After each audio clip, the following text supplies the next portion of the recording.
dia, pessoal. Primeiro, eu queria super agradecer a presença de todo mundo. Esse é o nosso primeiro webinar feito exclusivamente para as pessoas da comunidade de Conexões Fiscais. E a gente escolheu junto com vocês um tema que fizesse sentido para todo mundo, né? E aí, primeiro eu queria me apresentar, falar que eu sou a Júlia, sou gerente de marketing aqui na V360.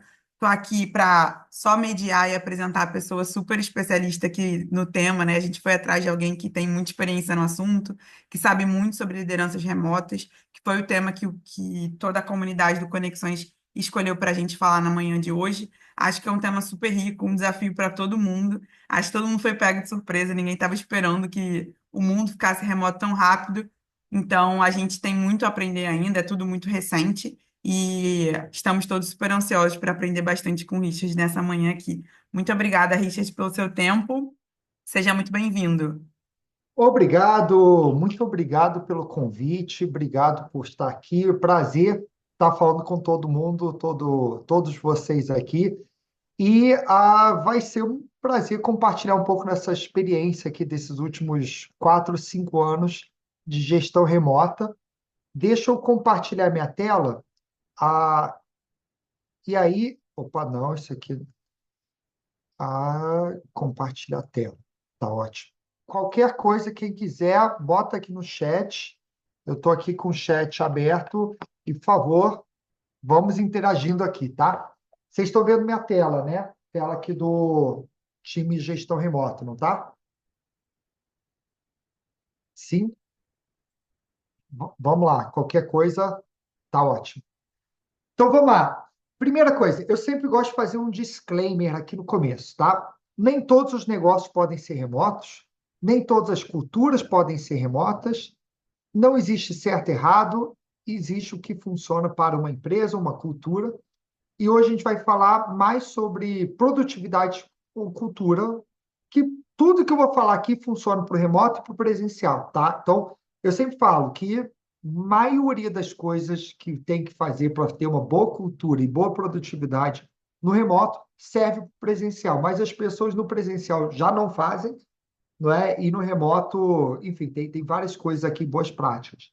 Antes de começar, quem sou eu? Muitos de vocês já devem me seguir no LinkedIn. Ah, eu sou, acho que, talvez um dos maiores defensores do remoto no LinkedIn.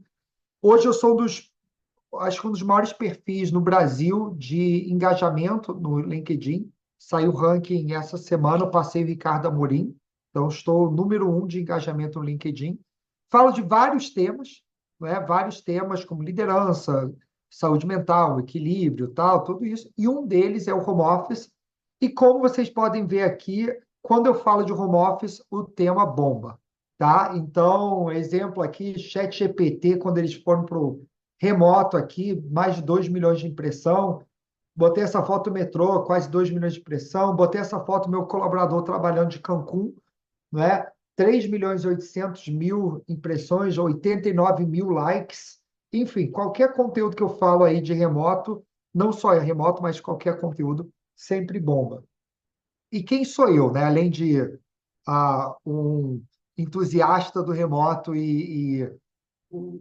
gosto de brincar aí de rede social, botar os conteúdos lá. Tenho mais de 600 mil, acho quase 700 mil seguidores no LinkedIn. Mas, enfim, quem sou eu? Eu sou, além de pai, marido, né, toda minha vida particular, mas eu sou empreendedor, sou fundador da Revo. A Revo é uma empresa de educação corporativa digital. Então, a gente treina funcionários de grandes empresas usando tecnologia. Então, basicamente, o que a gente faz é criar soluções de treinamento ou treinamento já prontos. A gente tem um catálogo e plataformas, softwares que ajudam empresas a criarem universidades corporativas. A gente tem 300, 400 cursos nossos. Então, isso é uma parte da solução. Ou a gente cria cursos para empresas. Então, a Revo tem mais ou menos 200 funcionários. Somos uma das principais empresas desse setor no Brasil. Somos uma empresa 100% bootstrap, tá? Não tem sócio, não tem investidores, tal. Somos 3 sócios. E a empresa é 100% remota. A empresa, trazendo aqui a história da Revo, foi fundada em 2012, eu sou fundador. A empresa foi fundada 100% presencial, tá? até março de 2020, era proibido o home office. Eu era radicalmente contra home office. O motivo que eu era contra home office é porque teve um dia que eu estava em Congonhas, no aeroporto, sexta-feira, 2, 3 da tarde, eu voltando de uma visita ao cliente. Pelo meu sotaque, vocês vão perceber que eu sou carioca, tá? Basta eu falar biscoito que vocês vão perceber. Eu estava voltando para o Rio, e aí eu encontro um colaborador meu chegando em São Paulo, naquele dia, naquele horário, indo para um show, no meio do horário de trabalho, e ele tinha falado que ele ia ficar em home office. E aí eu falei, primeiro não desliguei o cara, tal, tratei super bem, mas a partir daí eu falei, essa coisa de home office não funciona, as pessoas não trabalham, vão viajar, tudo mais, e fica falando que está trabalhando. Então era proibido fazer home office até 2020. Obviamente veio a pandemia, tivemos que mudar. Eu, pessoalmente, achei que se a pandemia demorasse mais de 15 dias, a empresa ia quebrar, mas não é bem o que aconteceu. Quando começou a pandemia, a gente tinha 35 pessoas, hoje temos mais de 200 pessoas e temos, acho que 20 vagas abertas, está crescendo, contratando toda hora. Na época da pandemia, quando eu montei a empresa, eu tenho mais um sócio que entrou no ano seguinte, e aí, no primeiro ano de pandemia, a gente fez uma fusão, comprou uma empresa, e o sócio dessa empresa compôs a nossa sociedade, então somos 3 sócios. Os 3 sócios eram do Rio, antes da pandemia. Um desses sócios, que é o Nilson, que mora em Campinas hoje, ele passava de segunda a sexta no Rio e fim de semana em Campinas. Então, modelo contrário, né? Normalmente carioca passa, mas ele passava de segunda a sexta, a esposa morava em Campinas. Quando veio a pandemia, ele se mudou para Campinas e falou: nunca mais volto a vir para o Rio a não ser reunião, né? Então, esse modelo de trabalho para ele esgotou, ele não queria saber desse modelo. O terceiro sócio, que a gente adquiriu a empresa dele em 2021, ele decidiu se mudar para Orlando. Falou, se a gente é remoto, então vou para os Estados Unidos, vou morar lá, criar minha família lá, tal. Aí, de repente, temos 3 sócios, cada um mora numa cidade diferente, um deles em um outro país. Então, nem reunião de diretoria dá para fazer presencial, porque esse sócio que mora nos Estados Unidos não vem para o Brasil. Então, já começa com um desafio que é cada sócio morando em um lugar. Antes da pandemia, os 3 sócios estavam no Rio de Janeiro. Em 2021, quando veio a pandemia, a gente aproveitou, como muita empresa, para reformar o nosso escritório. Fizemos uma mega reforma, botamos um escritório lindo. Tinha um escritório de 500 e tantos metros, com mais de 100 posições, né? Obviamente já ficaria pequeno hoje, mas gastamos uma boa grana na reforma do imóvel. E aí, em 2024, a gente decide devolver o imóvel, porque não fazia mais sentido. O proprietário adorou, porque ele ganhou o imóvel totalmente reformado e conseguiu alugar mais caro. E até 2020, eu brinco que a Revo a gente tinha um selo que podia ser Worst Place to Work, né? Worst Place, estou exagerando, mas é um lugar que não queria saber tanto das pessoas, queria saber só de resultado, tudo mais. E tivemos uma transformação no modelo de trabalho, na liderança, na nossa cultura com o remoto. E já há 3 anos consecutivos estamos entre as melhores empresas de trabalhar, mesmo uma empresa 100% remota. E hoje a gente até tem escritório, tá? Temos um escritório no Rio pequeno, que tem 2 salas de reunião e um estúdio, porque a gente trabalha com gravação, mas a gente não tem estação de trabalho no escritório, e temos um estúdio em São Paulo. Então, é 100% remoto. Mesmo que você queira trabalhar em algum lugar, não tem estação de trabalho. E o time é de tudo que é canto, literalmente tudo que é canto. Temos funcionários hoje morando no Canadá, Estados Unidos, Portugal, Brasil, acho que são 17 estados, número de cidades eu nem sei. Então, toda hora pessoas, e a gente nem pergunta onde a pessoa mora na entrevista. Então vamos lá, isso aí é um contexto para vocês entenderem da onde que a gente veio e onde que a gente está hoje. Mas o foco hoje vai ser 2 pontos, tá? Eu vou sair do óbvio, vou sair do ficar falando que a home office é qualidade de vida, ficar falando que é bom para levar seu filho na escola, para poder ter equilíbrio de poder ir para academia, saúde mental, bem-estar, tal, tudo isso que eu boto no LinkedIn, não é nada disso que eu vou falar. Vou falar muito de negócios, tá? 2 pontos: produtividade e cultura. Como que a gente faz para conseguir equilibrar esses 2 pontos? Porque no fundo, toda a parte boa, todo gestor sabe. A questão é a seguinte: olha muito para isso e a peteca cai do outro lado, né? Os números começam a ficar ruins, a produtividade cai, a cultura começa a disseminar, daqui a pouco você tem um cara trabalhando em outra empresa enquanto você paga o salário dele. Então, essas coisas aí que a gente sabe que acontecem e é isso que a gente vai focar. Para a gente falar de produtividade, a gente tem que definir o que é produtividade, tá? Então, precisamos de uma definição bem clara e objetiva de produtividade. Quando eu estou aqui interagindo, tá? Eu sempre brinco para as pessoas, ó, o que vocês definem como produtividade, tá? Então, é uma métrica difícil, mas precisa ter uma definição científica e numérica. Como que eu vou saber se a minha produtividade está caindo ou subindo? Se eu não tenho essa definição, é apenas achismo, né? E eu, assim, minha formação é TI, né? Eu gosto muito de dados. Eu sempre falo que eu confio em Deus, os demais tragam dados. Então, se você quer me convencer de alguma coisa, você precisa ter um dado para me convencer. Senão, é só achismo. Então, vamos lá. Eu sempre falo que presença não é produtividade. Então, no remoto, você está logado ou não significa que você está sendo produtivo. Eu posso logar aqui e ficar o dia inteiro no Instagram. Então, tem empresas que medem a pessoa logada, pessoa que está de fato lá trabalhando, tal. Tem empresas que medem isso no presencial. Ah, para mim o cara tem que estar aqui no horário, não é? No presencial você paga pela presença. Se a pessoa termina o horário e não termina o trabalho, imagina, eu estou lá no presencial, deu 18 horas e eu não terminei minha atividade do dia. Por quê?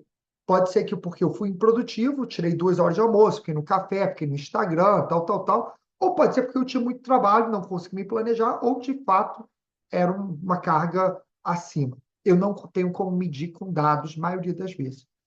E aí, quando a pessoa não entrega no presencial, a empresa tem duas opções: ou paga hora extra, não é? Ou vai terminar no dia seguinte, e no dia seguinte, aquela atividade do dia seguinte acaba não acontecendo, então você acaba pagando por isso. No remoto, não importa o horário, importa entrega. Você tem que medir quanto que a pessoa vai entregar de atividade ou de resultado naquele período. Então, eu sempre falo aqui na Revo, você pode ir para a praia, você pode ir para a academia, você pode levar seus filhos para a escola, você pode fazer o que você quiser durante seu dia. O que importa no final do dia é a sua entrega. A Carol perguntou aqui: entrega e cumprimento de prazo medem produtividade? Ainda não, Carol. Uma boa pergunta, ainda não, tá? O que a gente vai chegar numa definição mais numérica ainda, tá? Então, o que eu quero dizer com isso é que no presencial, o que importa é a carga horária. Se a pessoa não cumprir o trabalho, a entrega, você está pagando mais por isso.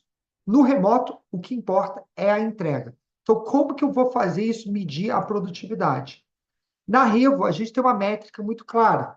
Produtividade é receita dividido por funcionários.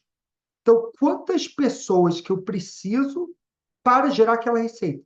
Então, se eu tenho uma receita, eu só vou dar um exemplo, de R$ 100, e eu tive 10 pessoas para entregar aquela receita, significa que eu tenho uma produtividade de R$ 10 por pessoa. Essa é a minha métrica de produtividade. Agora, receita, é importante dizer que é diferente de faturamento, tá? Vou dar um exemplo. No nosso caso, a gente tem projetos. Então, imagine que eu tenho um projeto de R$ 100.000 e o cliente paga à vista. Eu faturei R$ 100.000, mas eu não entreguei nada. Só foi o faturamento. Então, para mim, não importa o faturamento para medir a produtividade. Importa o reconhecimento dessa receita. Então, no projeto de 100 mil, se no mês eu ando 10%, eu andei R$ 10.000 na receita.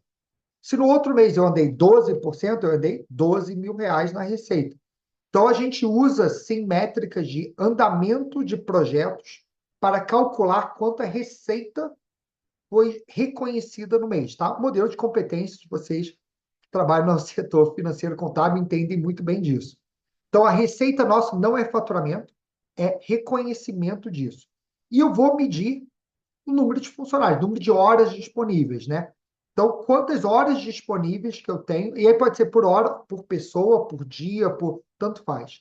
A gente olha por pessoas. Então, se eu tenho 2 milhões de receita e eu tenho 200 funcionários, estamos falando de 10 mil reais por funcionário de métrica de produtividade. Então, só trazendo conceito para a gente conseguir trabalhar um número e entender como que o impacto da produtividade vai ter aqui no que eu vou trazer. Então, vamos lá. Na Revo, o que aconteceu? E um disclaimer importante. Aqui, eu não vou ensinar teoria, boas práticas, não vou falar o que diz o livro, eu vou compartilhar a nossa experiência. Tá? Eu vou falar dos bastidores, do que você não vai ver no LinkedIn, que você não vai ver em livro, os bastidores de uma empresa que está indo muito bem no home office, que cresceu nesse modelo. Tá? Então, tudo que eu vou fazer é compartilhar a experiência. Você pode não concordar comigo, pode achar a experiência não válida, pode achar muito boa, pode achar que poderia fazer diferente, e pode achar que o nosso resultado foi bom ou ruim, tanto faz. O importante é o seguinte: o que eu estou falando é o que a gente fez, tá? Não é teoria. Então vamos lá. O que aconteceu? No começo da pandemia, todo mundo, eu acho que viu um boom de produtividade no online. Por quê? Primeira coisa, tem que lembrar: pandemia, primeiros 3, 4 meses, você não tinha o que fazer.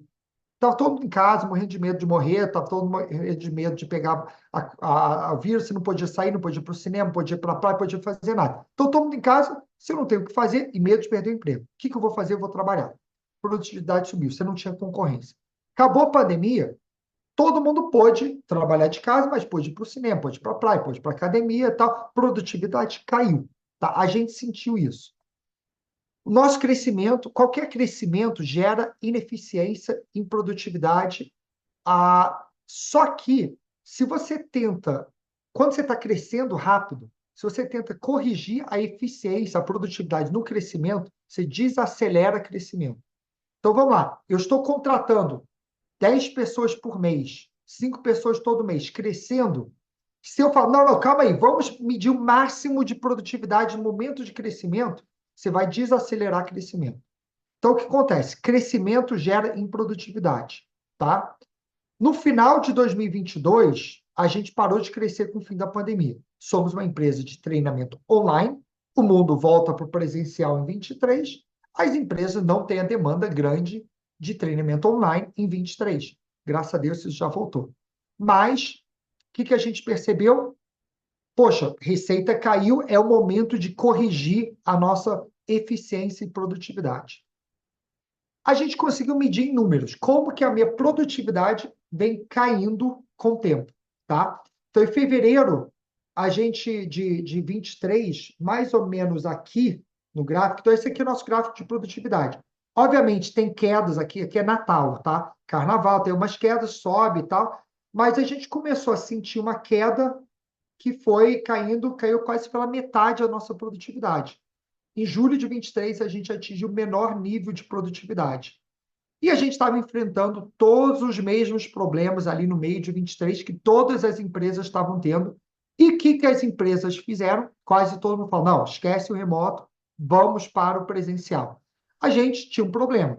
3 sócios, ninguém queria voltar presencial. Um sócio em Campinas, um no Rio, um em Orlando. Falou, cara, se a gente voltar presencial, os sócios vão ficar de casa e os funcionários não, seria uma hipocrisia. Então, a gente falou, não, vamos dobrar a aposta no remoto e vamos sim corrigir o nosso problema de produtividade, tá? Então, como eu falei, a gente mediu em números e mostrou que a produtividade desde 21 vem caindo, e principalmente aqui 22, tal, caiu pela metade. Em 3, 4, 5 meses caiu pela metade.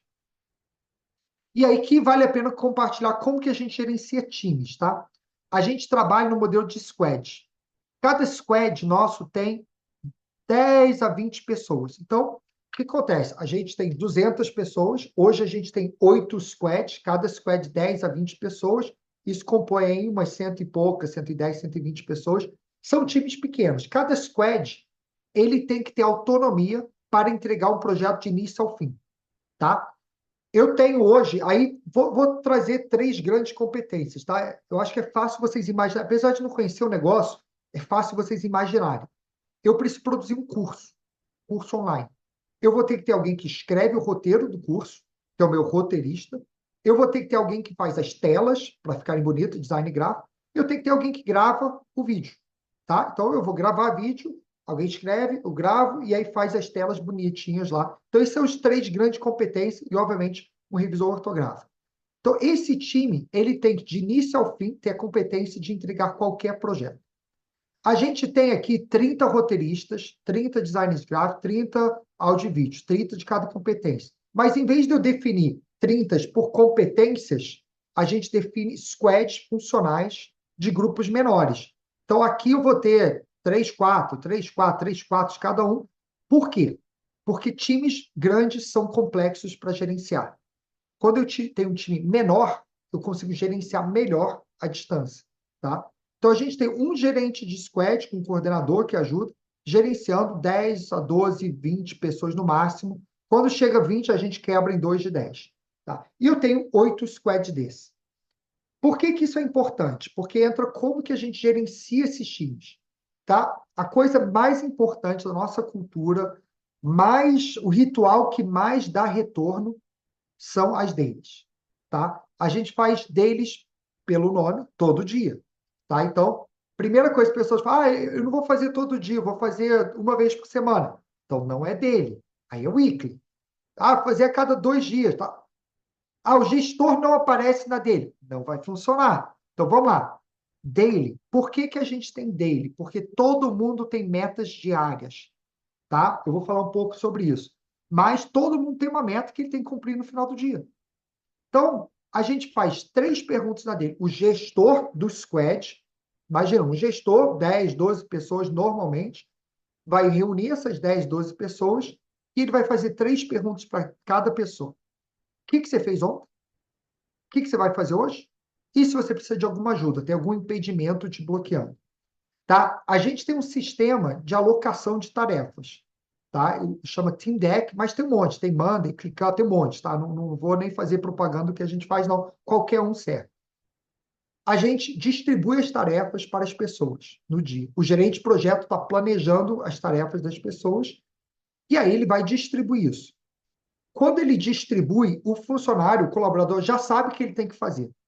Na dele, não é o gestor falando, João, você vai pegar o projeto tal. Não, não é isso. É o João falando para o gestor, hoje eu vou pegar o projeto tal. Faz toda a diferença. Quando o gestor escuta do funcionário dele o que o funcionário entendeu do trabalho que ele precisa ser feito, nesse momento que você pega metade dos problemas. Tá? O João vai falar, eu vou pegar o projeto tal, vou focar nisso. Não, não, calma aí. Não é isso. É outra coisa. Ou, sim, tá certo. Então, a primeira coisa, o que você vai fazer hoje, né? Agora ele vai falar alguma coisa que ele vai fazer hoje. Amanhã eu vou perguntar o que você fez ontem. Então, valido na dele, que ele fez ontem, se ele combinou ou não, e o entendimento de hoje, e se tem algum problema. Agora eu faço isso em 15 minutos, passo todo mundo do time, 10, 12 pessoas, todo mundo. Se eu tenho um time de 40 pessoas, a dele não funciona. Não é? Então, se eu tenho um time lá de 30, tá? Então, por que times pequenos? Porque permite um gestor conseguir acompanhar 10, 15 pessoas. Se tem 35, 40, o gestor não dá conta. Tá? Então, esse é um ponto. Reunião obrigatória para todo mundo. O gestor tem que participar. Se o gestor não participar, a dele é cancelado. Então, a dele acontece todo dia, 9 da manhã, é sagrado. Eu, obviamente, não participo de nenhuma dele, porque eu não estou com time de produção. Mas todo dia vai ter deles. Então, todo mundo tem uma meta diária. Outra coisa, até julho de 23, né, a gente gerenciava o que eu chamo de gestão de cronograma. Então, a gente tinha um projeto que era planejado. Eu vou te entregar, por exemplo, lá que eu falei do roteiro do curso. Eu falo para o cliente, eu preciso 5 dias para escrever o roteiro, tá? E eu vou te entregar, hoje é segunda, vou te entregar esse roteiro na sexta-feira. Antigamente, como que era? O gestor falava na dele, você está no roteiro do curso tal. Está no roteiro? Tô, beleza. Está no roteiro, sexta-feira entrega, tá? Então a gente gerenciava pelo cronograma. A meta dele era entregar sexta-feira, tá? E a gente olhava para prazo e não metas diárias, foi o modelo que a gente mudou. Qual é o problema?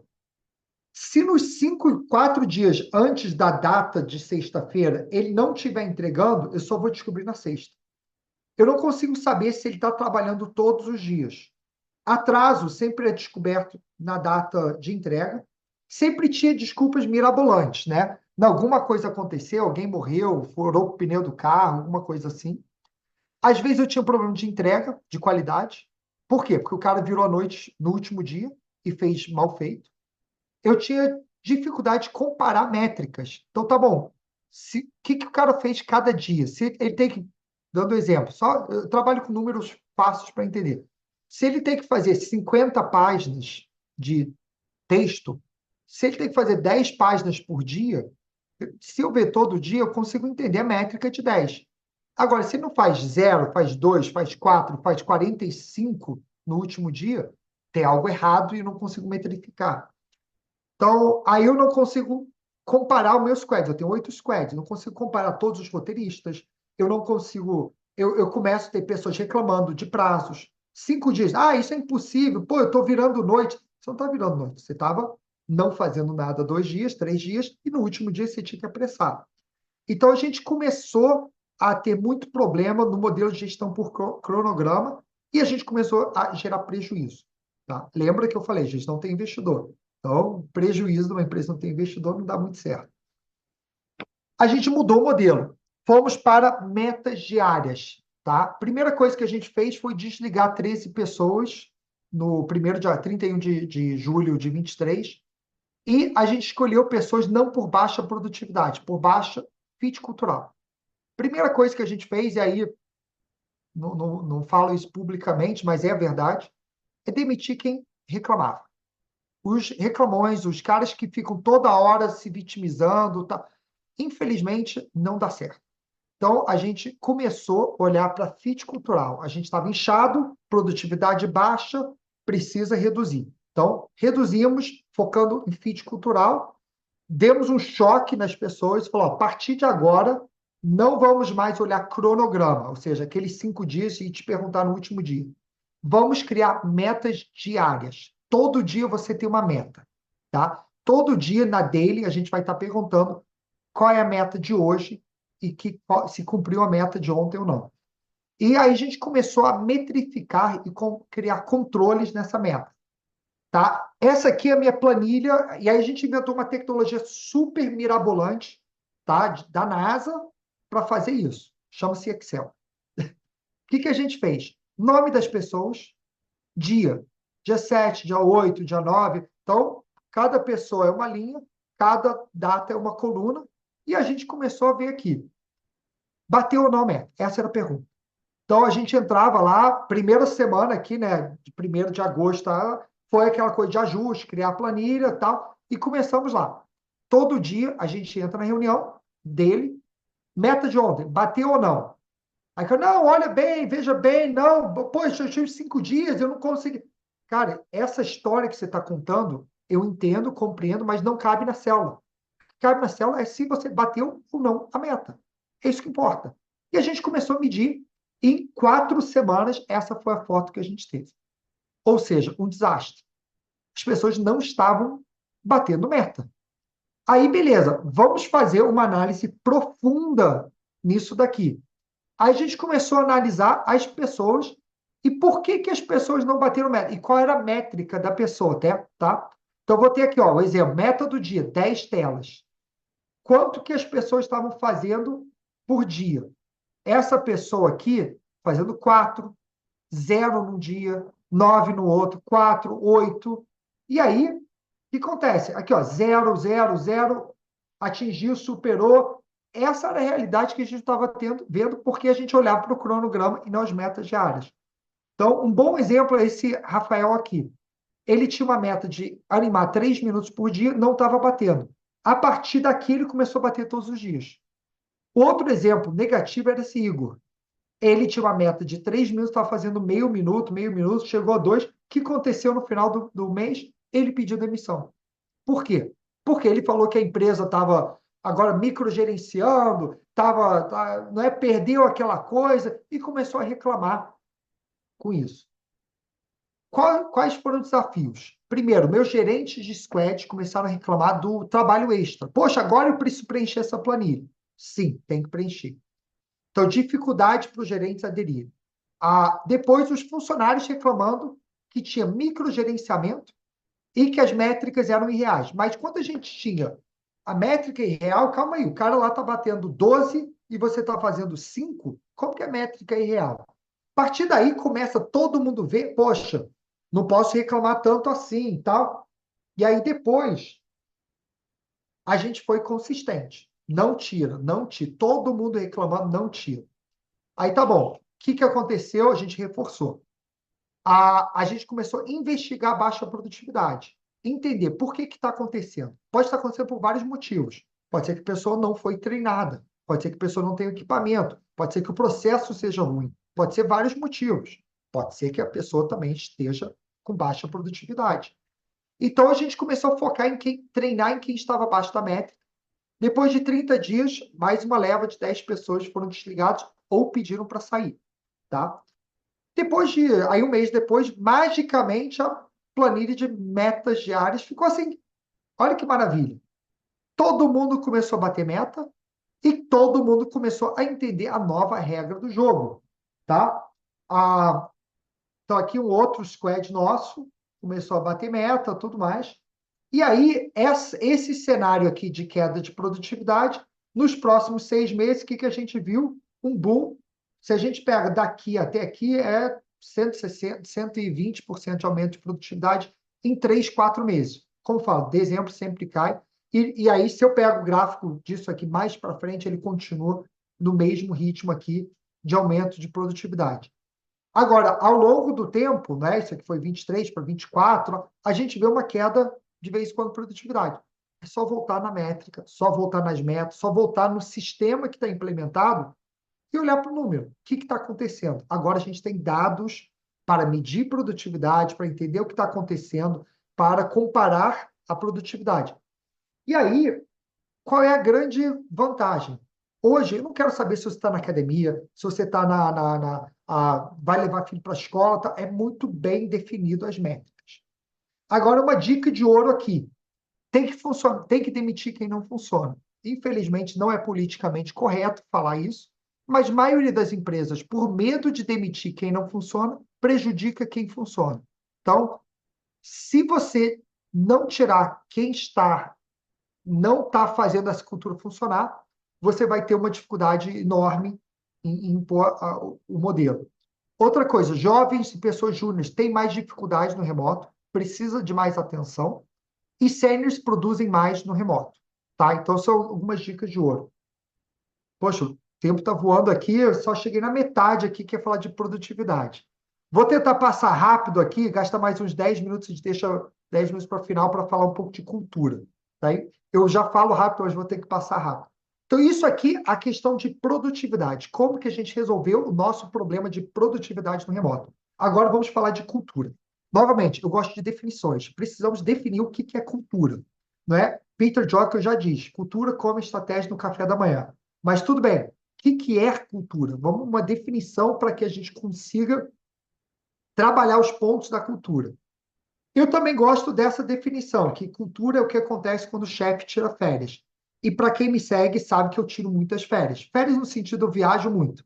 Então, aqui sou eu na Copa de Dubai, aqui sou eu com minhas filhas no Colorado. Ano passado, eu fiz 10 viagens internacionais, fui de Singapura, Europa, Estados Unidos, a trabalho e férias. Então, eu viajo muito, eu não consigo estar presente. Toda semana eu vou para São Paulo. Eu não consigo estar presente, então a cultura é o que acontece quando eu não estou lá vendo, quando não tem um microgerenciamento. Mas, vamos lá, eu preciso de uma definição mais concreta. Cultura, para mim, é igual comportamentos. Quais são os comportamentos que você espera ter do seu time? Tá? Então, o comportamento vai ditar a cultura. E aí, se eu quiser criar cultura, ou seja, se eu quiser influenciar comportamentos, eu preciso ser proposital na minha cultura. De cima, eu preciso moldar rotinas e visões e tudo mais, para que eu consiga estabelecer as crenças necessárias para conseguir moldar minha cultura, tá? Então, isso aqui é um exemplo, isso aqui foi um chá de revelação de chá de fraldas de uma funcionária da empresa. Quando a gente foi ver, quase todo mundo lá era funcionário ou ex-funcionário, e mesmo a empresa sendo remota. Esse aqui é um exemplo de uma foto que a gente foi fazer um stand, as pessoas cortaram a sobrancelha, fizeram risco na sobrancelha para marcar o risco do R, do E da Rio. Eu fui o único que não tive coragem, então não foi uma iniciativa minha, os próprios funcionários. Isso tem muito a ver com a cultura clara, uma cultura forte.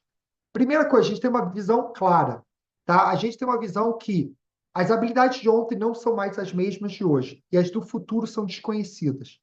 Para impulsionar resultados, precisa de uma verdadeira revolução na estratégia de aprendizagem. Então, é isso que a gente acredita, tá? Isso aqui é quase o nosso manifesto da empresa. Uma revolução na forma de treinar, engajar e medir resultados. Uma revolução na experiência inovadora, envolvente, apoiada por tecnologia, respaldada por dados e que gere resultados para o negócio. Nós somos essa revolução da aprendizagem.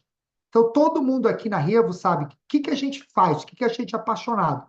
Mudar a forma de treinar, mudar a forma de fazer educação, promover uma verdadeira revolução na forma de treinar, engajar, medir resultados, apoiado por tecnologia. Então, tem uma visão clara nesse sentido.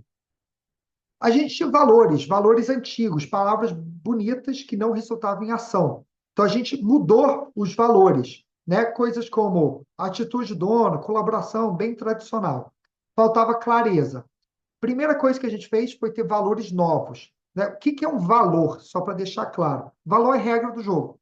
Então, se eu tenho cultura, é o comportamento, o valor é quase a constituição, né? Qual regra que você vai ser orientado a partir de que regra?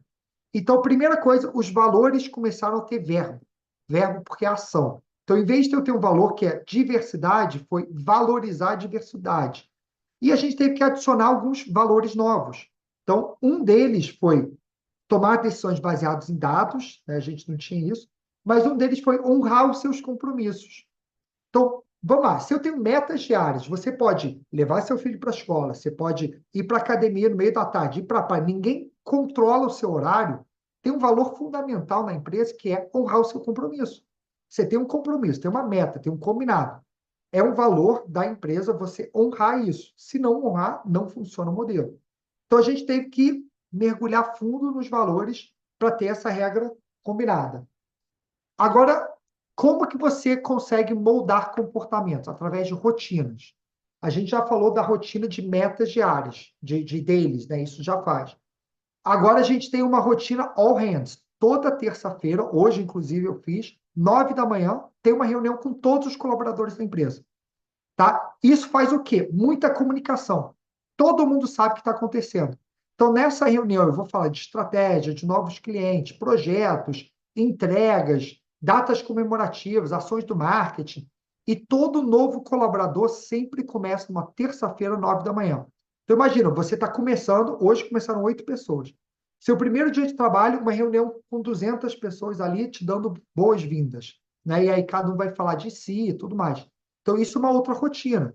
Por quê? Essas rotinas vão moldando comportamentos. Eu vou reforçando a mensagem que eu quero.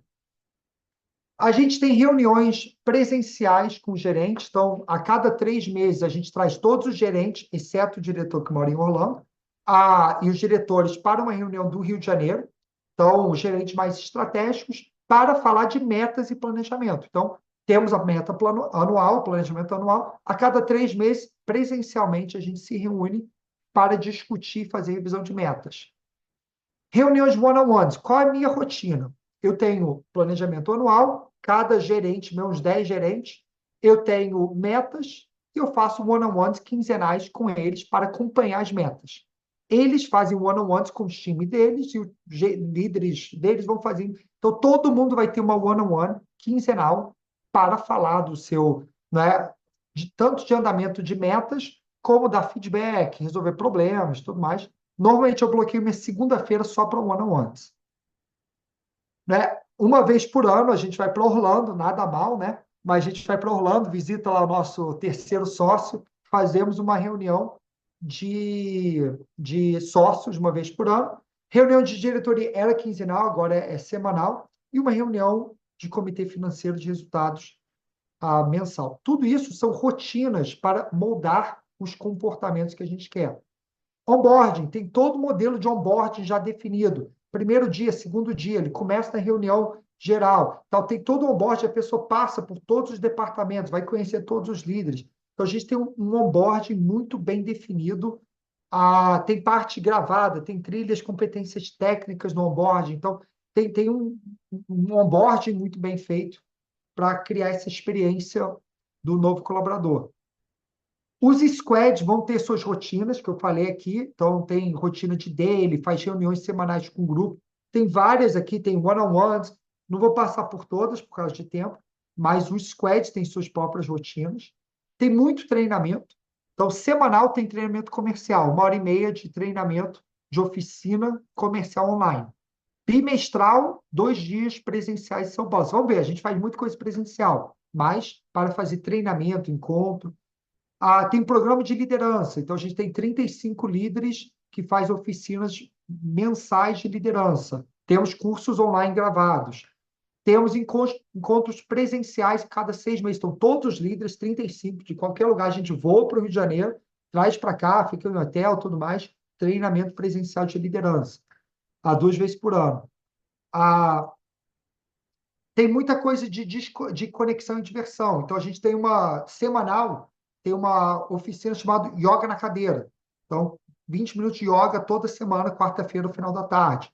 Temos um grupo chamado Revo Saúde, para falar de saúde e, enfim, incentivar as pessoas. Temos ações mensais sobre os valores. Então, são 8 valores. Todo mês a gente vai pegar um valor, vai trazer um palestrante e tudo mais. Fazemos festa junina, fazemos festa de final de ano. Enfim, aí são algumas coisas.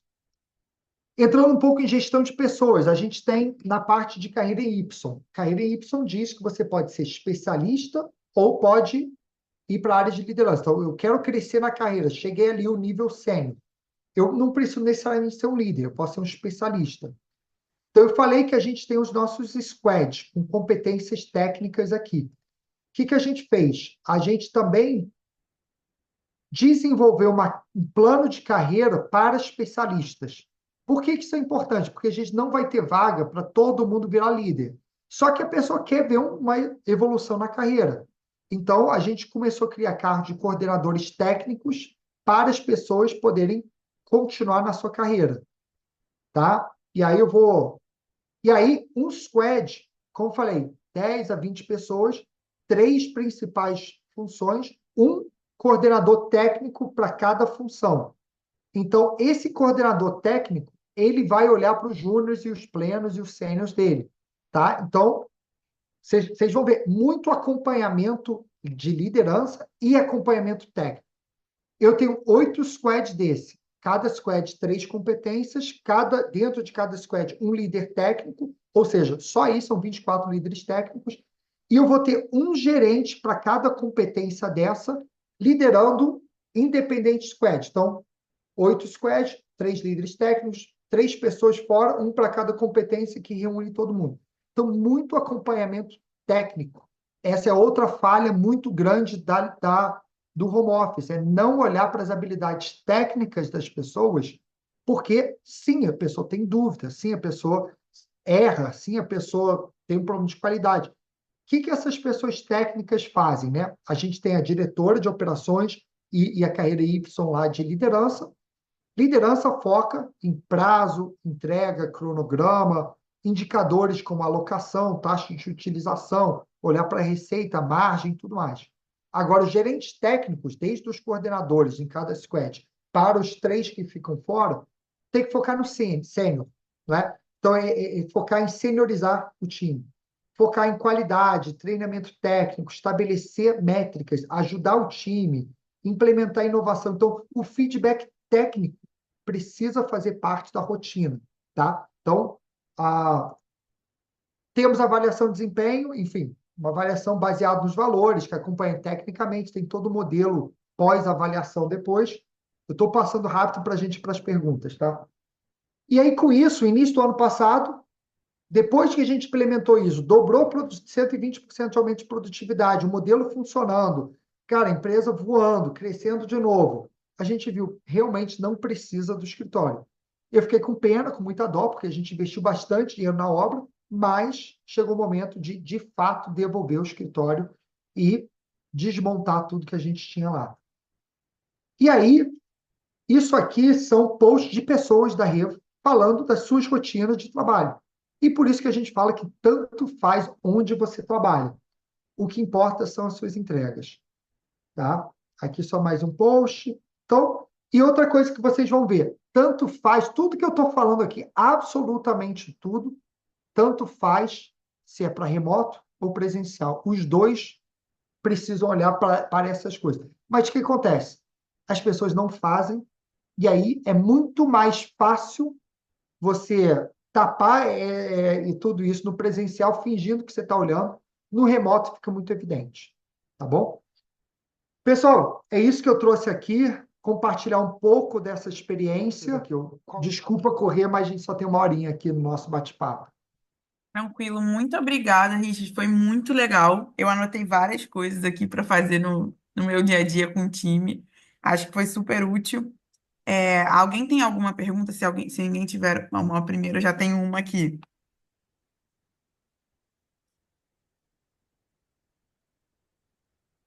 Qual foi o mais desafiador? Eu acho o seguinte: a gente fez a transição quando veio a pandemia, então era obrigatório, né?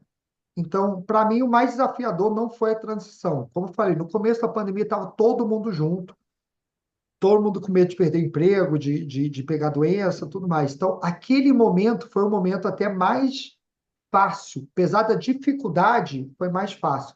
O momento mais difícil foi ali em julho de 23, onde a gente viu a queda da produtividade e fazer essa reviravolta, sabe? Isso foi muito desafiador. Implementar as metas diárias, a teve um choque de cultura, demitir pessoas, né? Como falei, a gente demitiu quem? As pessoas que não estavam com fit cultural.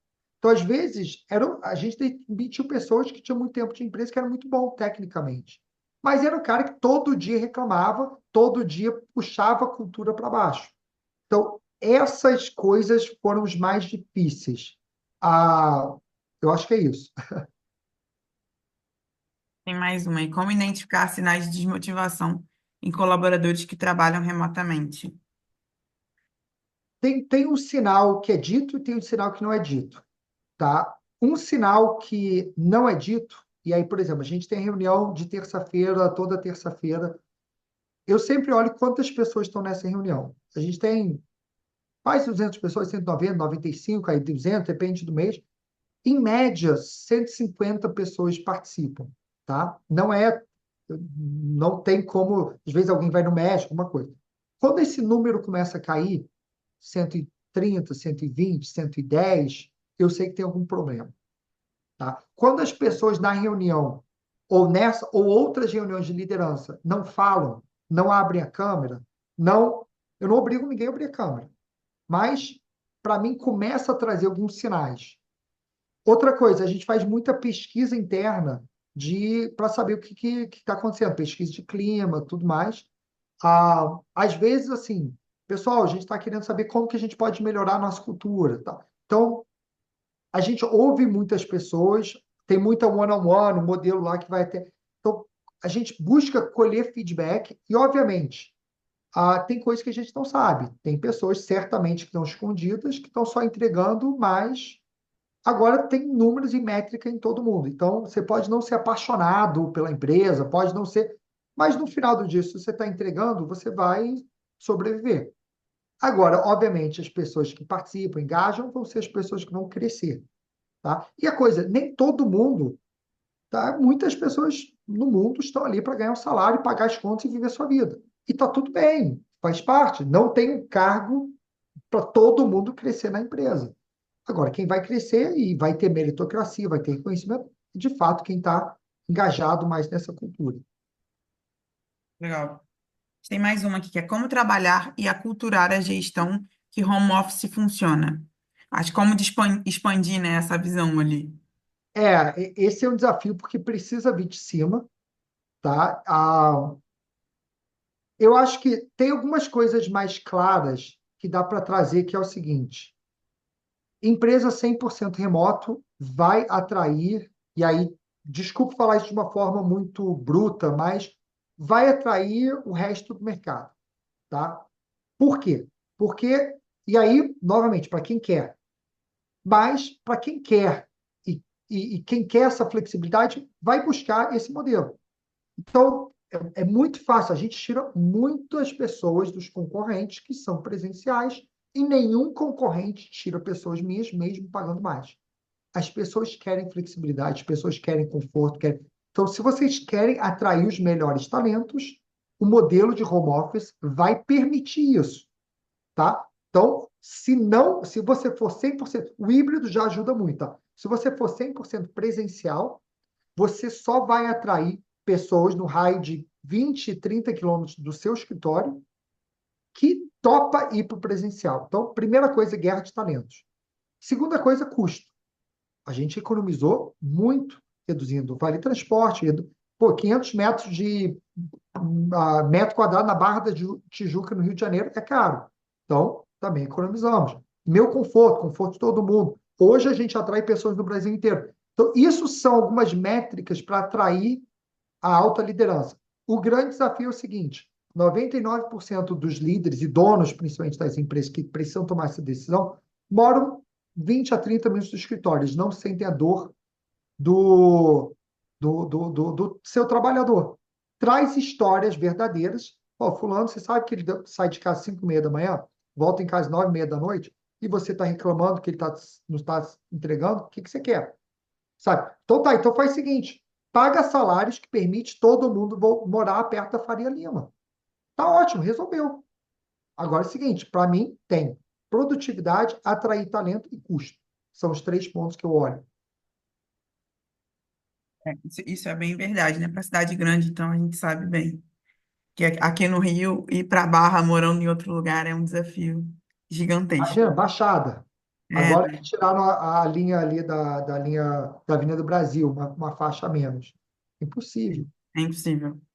E eu fiquei com uma dúvida aqui também, que eu queria entender um pouco assim, como é que vocês. Eu vi que vocês têm muitas ações de saúde, de sobrecarga, né, para o alívio de sobrecarga, mas como é que vocês lidam com esse desafio de sobrecarga? Vocês chegaram a ter esse problema, principalmente ali no começo ou depois, né, dessa implantação de um acompanhamento mais claro de produtividade? Vocês chegaram a ver isso impactar a qualidade de vida dos funcionários? E aí, como é que vocês trouxeram essas outras iniciativas? Você tem um time de gestão forte, de gestão de pessoas, né? Temos um time de gestão forte, mais ou menos umas 5, 6 pessoas ali.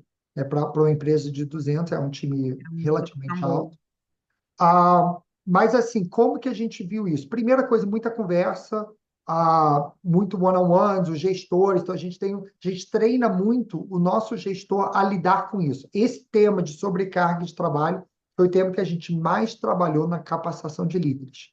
Tá? Então, é um tema aberto, é um tema que a gente fala sobre isso. Agora, no fundo, a gente metrifica a produtividade, o que a pessoa precisa entregar. Então, se você é um roteirista sênior, entrega 12 telas por dia, e o outro sênior entrega 6, os de 6 não pode reclamar de sobrecarga. Por quê? Porque a gente tem métricas. Então, agora, uma coisa é, entrou o projeto, e isso acontece, tá? Entra o projeto desafiador, a métrica é 12. Você vai ter que ficar 3 semanas entregando 18.